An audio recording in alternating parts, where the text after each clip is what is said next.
અલ્પેશ ઠાકોરના કોંગ્રેસમાંથી રાજીનામું આપ્યા બાદથી ઠાકોર સેનામાં પણ વિખવાદ થયો છે। ઠાકોર સેનામાં પણ હવે બે ભાગ પડી ગયા છે।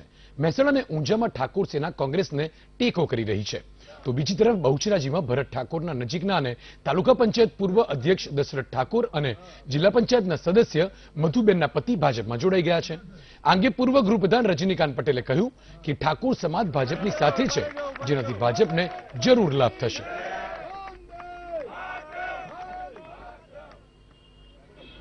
હમણાં જ થોડાક સમય પહેલા ભરતજી ઠાકોર આપણા ધારાસભ્ય શ્રી બેચરાજીના એમને હમણાં જ નિવેદન આપ્યું કે અલ્પેશ ઠાકોર ફરીથી કોંગ્રેસમાં જોડાઈ રહ્યા છે, ફરીથી આવી રહ્યા છે।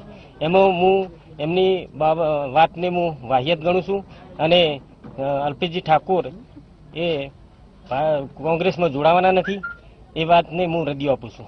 બેચરાજી તાલુકામાં ઠાકોર સમાજની ખૂબ મોટી સંખ્યા છે અને સરકારના નિર્ણયોથી ઘણો બધો ફાયદો આ વિસ્તારને પછી નર્મદાના પાણીના સ્વરૂપે હોય, શિક્ષણના સ્વરૂપે હોય, અનેકવિધ ફાયદાઓ થયા છે અને એ લોકોએ જ્યારે સરકારના વિકાસની વાતને સ્વીકારી અને પાર્ટીમાં જોડાયા છે ત્યારે ભારતીય જનતા પાર્ટીની શક્તિમાં ખૂબ વધારો થયો છે। તાજેતરમાં જ્યારે લોકસભાની ચૂંટણી ચાલી રહી હોય અને મોટી સંખ્યામાં ઠાકોર સમાજના બધા જ ભાઈઓ બહેનો ભારતીય જનતા પાર્ટીમાં જોડાવાના હોય ત્યારે આ વિસ્તારમાંથી કોંગ્રેસને ચોક્કસ અમે નેસ્ત નાબૂદ કરી અને આ વિસ્તારમાંથી બહુમતી સાથે અમે આગળ વધીશું।